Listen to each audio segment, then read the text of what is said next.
That's very helpful. Let's talk about single frequency light. Well, let's take a baby step first, Okay. just so people can relate to this.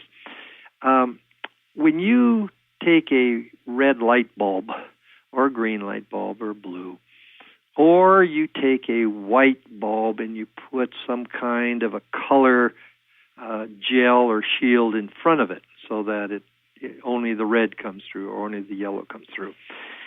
This has been over history called color therapy. And what's important to us is that it is isolating down sunlight with all these wavelengths to one band of color. And that band can contain 60 to 100 different wavelengths of that same color. So for many years, color therapy's been out there. Colored glasses, putting water into different color glasses and drinking glasses. And this type of color therapy is effective. It kind of, how do I put it? It affects the energy field around your body and thereby going down into the physical body after a period of time. So it's like a two-step process with this. And even the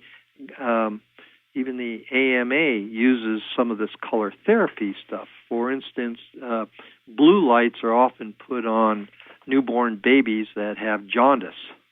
So they take this blue bandwidth of color and they put it on the babies and the jaundice disappears.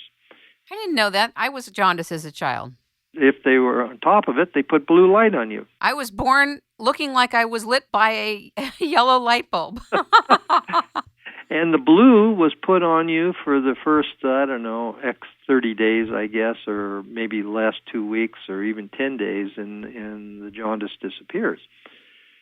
Also, the red band is kind of famous for being used all the way back to the turn of the century by Dr. Finson, who used the red light to help cure TB. So there are lots of stories about using color bands of light to increase the health condition of people.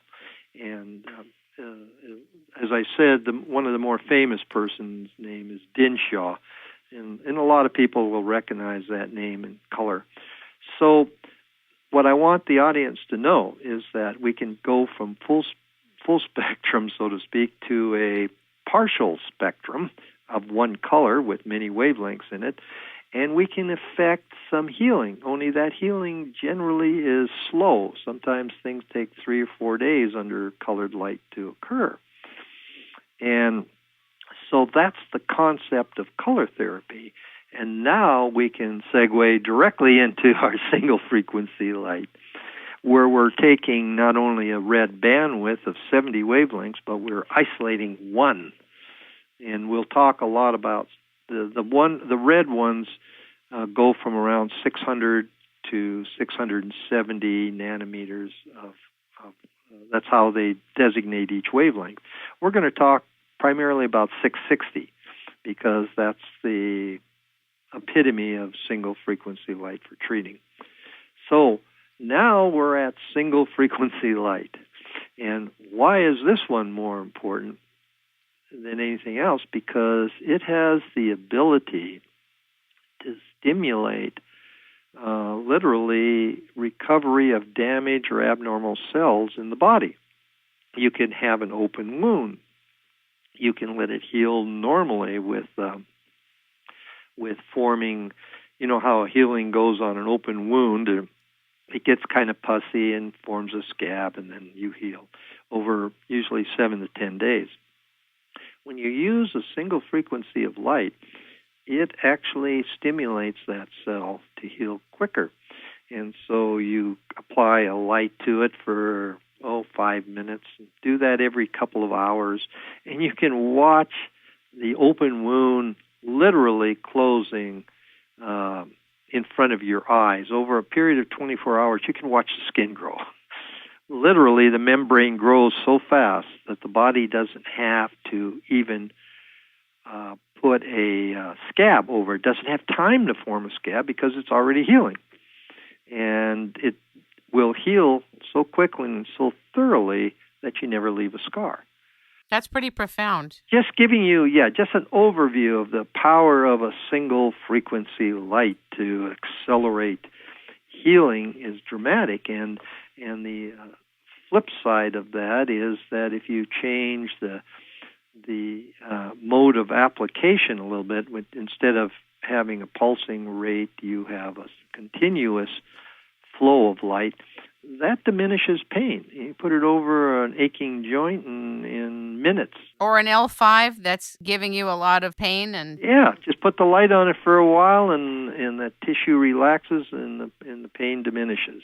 So the value of single frequency light is its ability to get rid of pain and to accelerate healing in abnormal and damaged tissue in the body. So that's why we want to talk about this, is because while the other lights can keep you healthy, this single frequency light can repair things.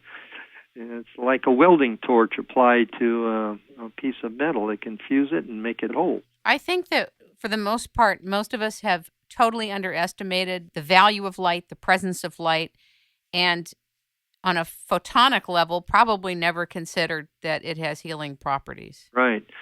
So let's go into a little bit of how does this healing process work?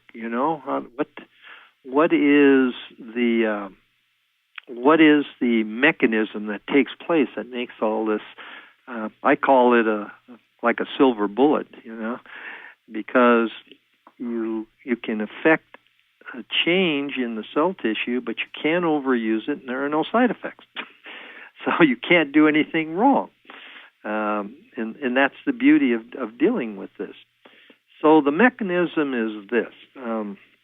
And the best way, I think, for audiences to appreciate this is that they have one of these tools in their home. That's their remote control for their TV. The remote control for their TV actually does put out a single wave of invisible light. It's in a different spectrum. But there's a sensor in the TV that responds to a single frequency light. And so when you push your remote control button, the light goes in towards the TV. The sensor senses it and responds only to a single wave. It will not respond to more than one wave. And as soon as it senses it, it turns on the TV's electronics, and your set comes on, and you watch the picture. Now, the types that are used, the LED lights, that's an LED light in a remote control. It happens to be called an infrared one, an invisible light.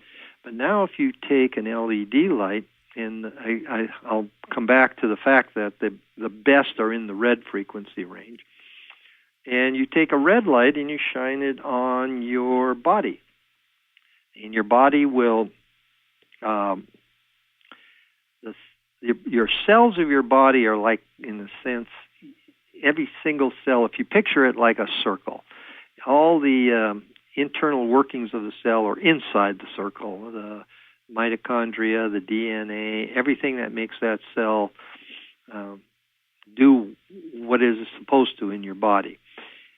Around the outer membrane of it, the outside of the circle, are many, many hundreds of sensors.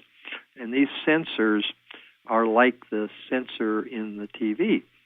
And this is how the cell understands its place in the body. It's how it senses it. These sensors are like the equivalent of our eyes, ears, nose, our senses. Fascinating. Yeah. That's fascinating. And these sensors respond to single frequency light.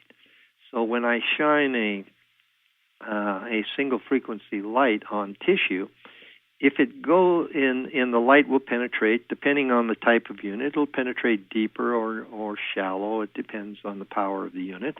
But essentially, when the light goes into the area you want to deal with, if the cells are healthy in that area, these little sensors don't respond. It's like trying to turn a TV set on that's already on. They don't